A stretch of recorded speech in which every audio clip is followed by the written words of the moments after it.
Chapter 1. President Trump was committed to addressing the issue. The briefing room's fluorescent lights still buzzed in Karoline Leavitt's ears as she walked briskly toward the Oval Office, heels clicking against the polished White House floors. The question about Deerfield, Illinois, and Nicole Jorgis's complaint had been predictable, but that didn't make it any easier to handle. The issue of transgender inclusion in schools had become a powder keg, and every word she uttered in front of the press could either diffuse or ignite a new political firestorm. She had stuck to the standard administration line. President Trump was committed to addressing the concerns of parents and ensuring fairness in school policies. But even as she said it, she felt like she was skating on thin ice. The media was looking for a crack, a single misstep that could be turned into a scandal. Inside the Oval Office, the atmosphere was charged. Trump was pacing, his movements sharp, restless energy radiating off of him. Karoline had been in enough of these meetings to know that he was already ahead of the conversation, already thinking about the next move before she even stepped inside.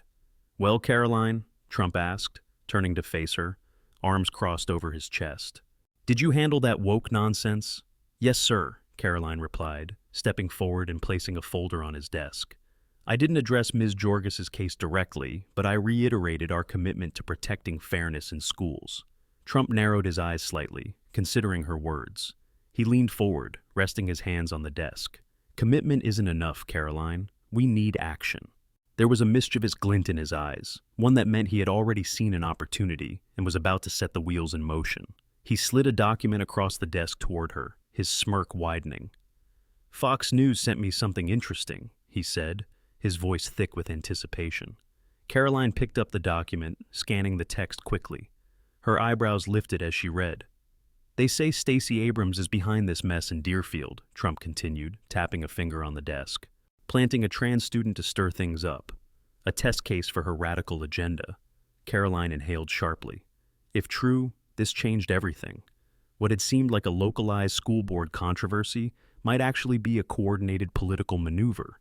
Stacey Abrams had made no secret of her ambitions, nor of her belief in using cultural battles to energize Democratic voters. If she was involved, this wasn't just about one student or one town.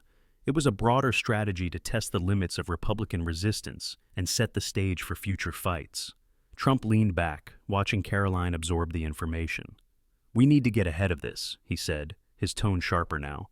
"We're not letting them dictate the terms of this debate. They want to push this radical nonsense onto kids? Fine. We call it what it is. We show the American people exactly who's behind it. And we shut it down." Karoline nodded, her mind already racing through the messaging options. This wasn't just a matter of defending a position.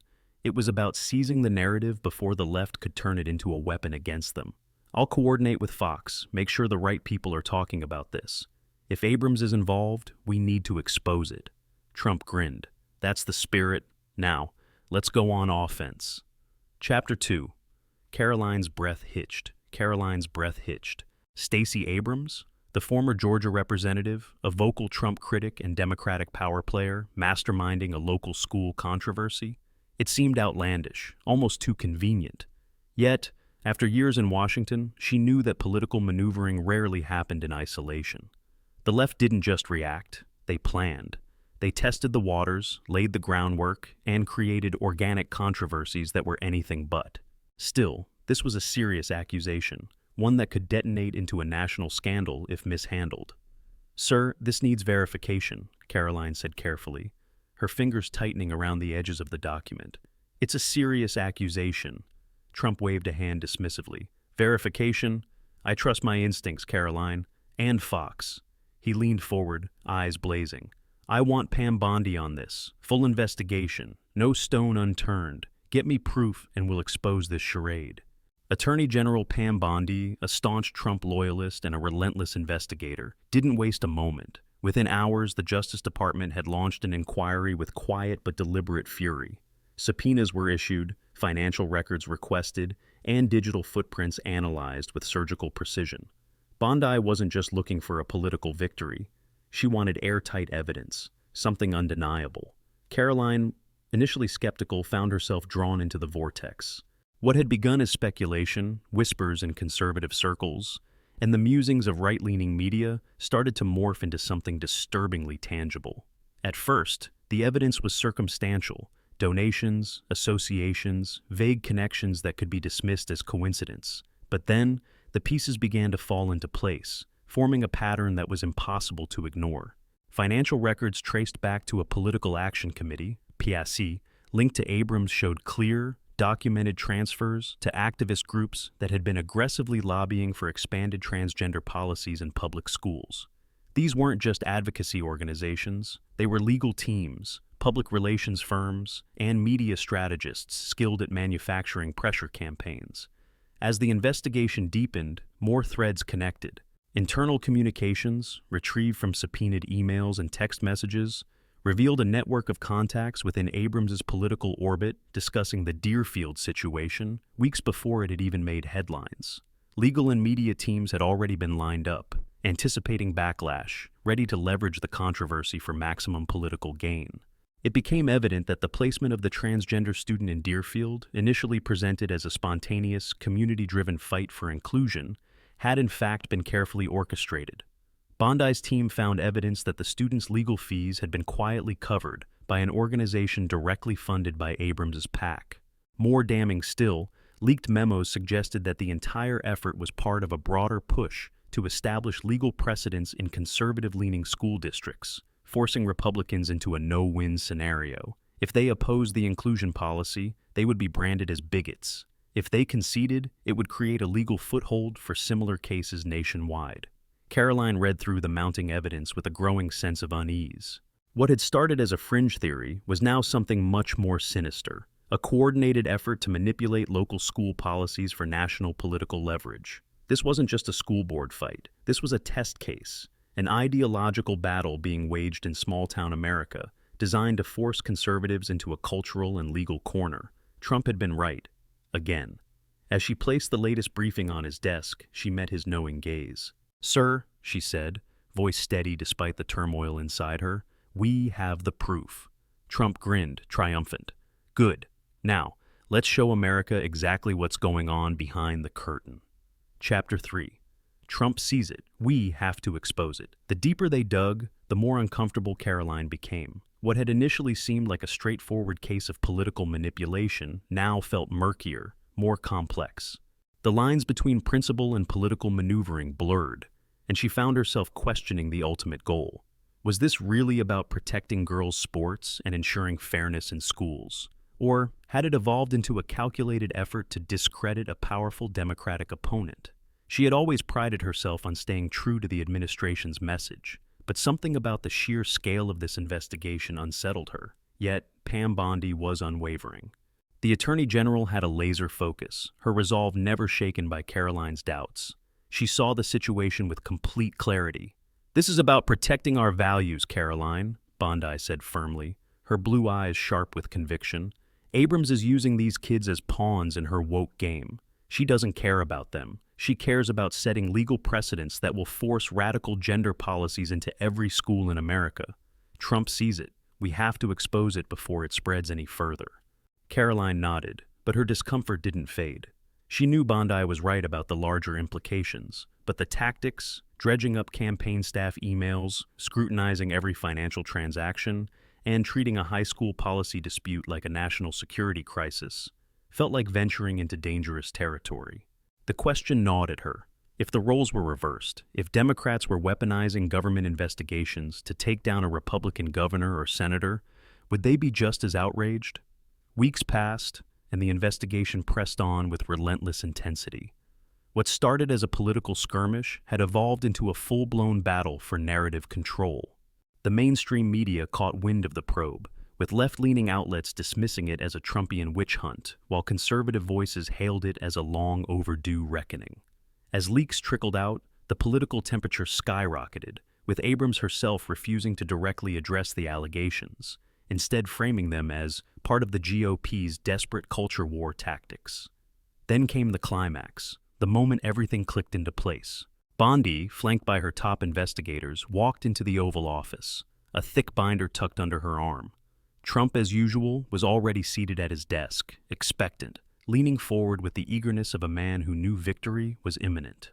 "We've got her," Bondi declared, placing the binder in front of him. Trump flipped through the pages, his eyes scanning the damning evidence. Bank records showing payments from Abrams-linked PACs to the activist groups pushing the Deerfield controversy. Email exchanges between campaign staffers and legal teams weeks before the case went public, discussing how to maximize media impact once the fight erupted. Testimonies from whistleblowers, former staffers who had seen firsthand how the operation was crafted behind closed doors. And then the final blow, a draft press release intended to be released by the activist organizations at the heart of the dispute, outlining their key talking points. It had been recovered from a compromised server, its metadata unmistakable, the original author, an Abrams campaign staffer. Trump's grin widened as he flipped the final page. Well, well, well, he muttered, leaning back in his chair. What do you know? The radical left caught in the act. Again, he tapped at the document with his index finger. They think they can play these games, manipulate parents, push this insanity into schools, and get away with it. But not on my watch. Bondi's voice was steady, determined. With your approval, Mr. President, we go public. Press conference, full disclosure. We lay it all out and let the American people see the truth. Trump exhaled slowly, savoring the moment. He turned to Karoline, who had been silent, absorbing the weight of the revelation. Are you ready for this? Karoline hesitated for just a second, then straightened her shoulders. The truth was the truth, and now the country needed to see it. Yes, sir, she said. Let's do it. Chapter 4. Rump exposes Abrams' radical scheme. Trump was vindicated. He threw his hands up in triumph, eyes alight with the kind of satisfaction that came from knowing he had been right all along. I told you, he boomed, slamming his palm on the resolute desk. The best people know. The best people always know. She's a disgrace. He turned to Bondi, his grin widening. Unleash the Kraken, Pam. Let's show them who's boss. And unleash it they did. The press conference was nothing short of a spectacle. Bondi, standing at the podium, flanked by Karoline Leavitt and a team of investigators, methodically laid out the evidence in front of the nation. It was a moment of calculated precision. Emails, financial transactions, leaked memos, all pointing directly to Stacey Abrams and her network of activist operatives. This wasn't speculation. It wasn't a political smear. It was a documented, deliberate effort to manufacture a controversy in Deerfield, to set a legal precedent that would force gender policy changes across conservative strongholds. The American people deserve to know the truth, Bondi declared, her voice unwavering. This was never about a single school or a single student. This was a coordinated political operation, designed to manipulate public perception, undermine local governance, and impose radical policies by force. And the mastermind behind it? Stacey Abrams. The media went wild. The left cried foul immediately. CNN and MSNBC ran wall-to-wall coverage, accusing Trump of using the Justice Department as a political weapon. Liberal commentators decried the allegations as baseless, framing them as part of a larger Republican effort to demonize progressives and suppress LGBTQ+ rights. Abrams herself took to the airwaves, denying the accusations with every fiber of her being. This is a sham, she fumed during a primetime interview. This is nothing but a politically motivated smear campaign. Donald Trump and his enablers are using the power of the government to silence dissent and attack those who stand for equality. But the damage was done. Her words rang hollow against the weight of the evidence. The emails, the funding trails, the orchestrated media campaign, it was all too damning, too calculated. The moderate public, those who had once sympathized with Abrams' cause, began to waver. The narrative that had painted her as a principled fighter for justice now crumbled under the reality of political engineering. Meanwhile, on the right, the response was explosive. Trump's supporters hailed him as a warrior for truth, a leader who had once again exposed the corruption of the left. Conservative media platforms ran celebratory headlines. Trump exposes Abrams' radical scheme. Deep state manipulation unraveled. Left-wing fraud laid bare. At rallies across the country, chants of "lock her up" rang out, reminiscent of the 2016 battles against Hillary Clinton. Fox News commentators declared that Trump had dealt a devastating blow to the progressive agenda, proving once again that the left's so-called grassroots movements were anything but organic. Abrams' reputation, already weakened by her previous election losses in Georgia, took another devastating hit. Democratic strategists scrambled to contain the fallout, but there was no easy fix. The revelations had turned her from a rising star to a liability overnight. And Trump? He basked in the victory. Standing before thousands of supporters at his next rally, he held up a printed copy of Bondi's findings, waving it like a trophy. "They thought they could get away with it," he roared. "They thought we wouldn't catch them. But guess what? We did. We caught them red-handed." The crowd erupted into deafening applause. "And they say I'm the one undermining democracy? Give me a break. Stacey Abrams tried to rig the system, and now the whole world knows it." The battle had been won, and once again, Trump had come out on top. Chapter 5. Trump had won the lawsuit filed against Abrams, and the implicated activist groups dragged on for months, dominating news cycles and fueling an already polarized nation. Every legal maneuver, every motion filed, every piece of evidence presented became fodder for a relentless media circus. Abrams's legal team mounted a fierce defense, claiming political persecution, weaponization of the judiciary, and an assault on progressive activism. Her supporters rallied behind her, framing the trial as a Republican witch hunt designed to dismantle civil rights advancements. But despite the noise, the evidence proved too damning to ignore. The financial transactions linking Abrams's PAC to activist organizations pushing for aggressive transgender inclusion policies in public schools were undeniable. The emails outlining media strategies and crisis response tactics before the Deerfield controversy even broke were damning. The leaked internal memos discussing how best to control the narrative and pressure local school boards into capitulating painted a clear picture of orchestration. What had once been framed as an organic grassroots fight was exposed as a carefully engineered political operation, one designed to set a precedent that could be replicated nationwide. Abrams, once a Democratic rising star, now found herself in a political freefall, her credibility eroding with each court proceeding. She was found liable for misusing campaign funds and for intentionally orchestrating a disruption in the Deerfield school system for political leverage. The ruling was unprecedented, a major blow to her and the progressive machine that had backed her. The court ordered her to pay significant damages, a financial penalty meant to not only correct the misused funds, but also compensate the families impacted by the ordeal. But beyond the monetary consequences, the ruling shattered her standing among voters, particularly in Georgia, where her reputation had already been weakened by her repeated electoral losses. Public censure followed. Once hailed as a champion of marginalized voices, Abrams now found herself abandoned by some of her most ardent supporters, who distanced themselves from her in an effort to contain the fallout. The Democratic Party, scrambling for damage control, issued statements condemning the court's decision as politically motivated. Yet internally, party strategists acknowledged the brutal truth.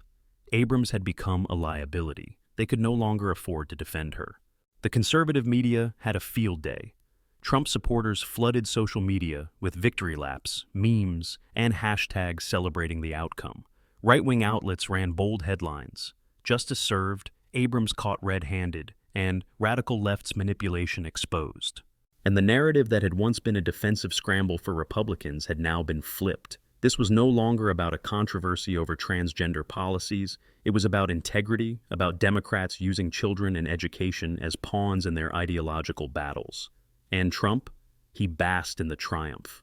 Standing before an electrified crowd at his next rally, he held up a printed copy of the ruling like a badge of honor. "I told you," he roared, his voice echoing through the stadium. "I told you they were playing dirty, and guess what? We caught them. We exposed their lies, their corruption, their disgusting manipulation of our schools, and now they're paying the price." The audience erupted, chants of "lock her up" filling the night air. He grinned, pacing the stage, feeding off the energy. They said it was all a conspiracy, fake news, Republican paranoia. Well, what do you call this? He waved the document in the air. They tried to control your children. They tried to control what you can say, what you can believe, but we said no.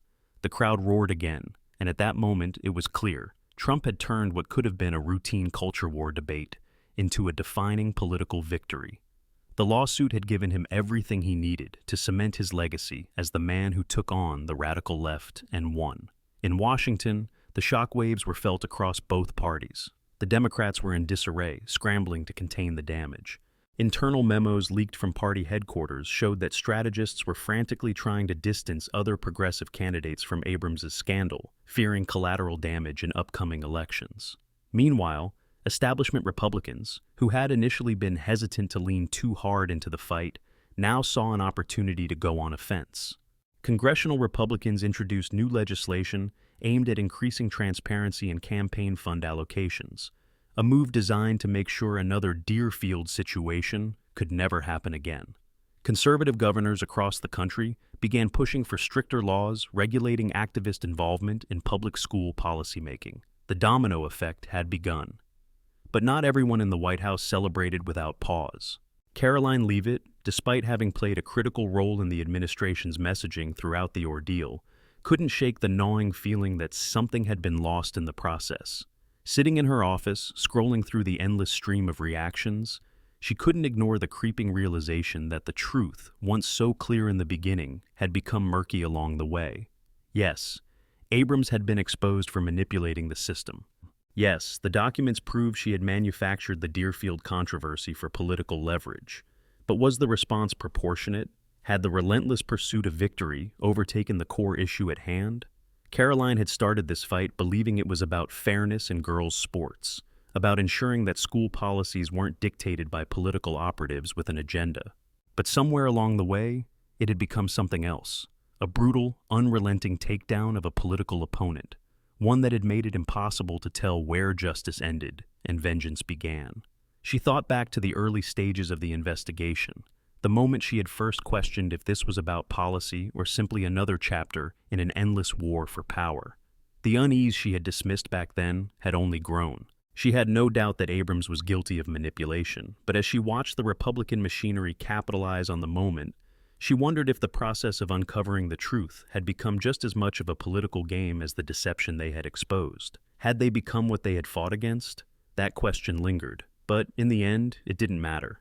The narrative was set, the battle had been won, and Trump had once again proven that he could outmaneuver, outfight, and outlast his opponents. The cheers of his supporters, the flood of congratulatory messages, the celebration in the West Wing, all of it pointed to one undeniable fact. The fight wasn't over. It never would be. In politics, there was no final victory, no lasting peace. There was only the next battle. And as Karoline looked at the flashing headlines, at the jubilant faces around her, she realized that whether she liked it or not, the war would continue. Chapter 6. The American people are tired of this wokeness. Back in the Oval Office, Trump beamed, the weight of yet another political victory fueling his confidence. He leaned back in his chair, hands folded behind his head, a self-satisfied grin stretching across his face as he looked around the room. "See, Karoline," he said, his voice brimming with triumph, "I always know what's best. The American people are tired of this wokeness. We're cleaning up the swamp, one swamp creature at a time." His voice carried the same energy as one of his rallies, the same undeniable force that made people believe in him, fight for him, and rally behind his every move. The media could rage, the left could protest, and the Democrats could whine about fairness. But in the end, they had lost. He had won. Again. Karoline forced a smile, nodding along as she always did in moments like this, when the force of his personality filled the room, leaving little space for doubt or dissent. But deep down, she couldn't ignore the growing discomfort gnawing at her. She had always known that Washington was ruthless. She had understood, perhaps better than most, that politics wasn't a game for the weak. To win, you had to fight, and sometimes that fight got dirty. But as she watched Trump revel in his triumph, basking in the glow of the fallout he had engineered, she couldn't help but wonder, was this really justice? The facts had been there. Abrams had been caught in a scheme designed to manipulate public perception and force progressive policies onto schools under the guise of activism. That much was undeniable. But had their pursuit of the truth been entirely about protecting fairness, or had it morphed into something else? A tool, a weapon, a way to take down a political opponent at any cost? Had the desire to win, to expose Abrams and strike another blow against the left, overshadowed the real issue? Victory had come, but the taste of it was bitter. It lingered, leaving behind an uneasy question she wasn't sure she wanted to answer. Had they fought for the truth, or had they just played the game better than their opponents? In Washington, the difference was often indistinguishable, and as Trump laughed, shaking his head in amusement as he scrolled through the latest headlines gloating over Abrams' downfall, Karoline realized that in the world they operated in, it didn't matter. The only thing that mattered was the scoreboard. Justice, politics, truth, it was all the same in the end. What mattered was winning,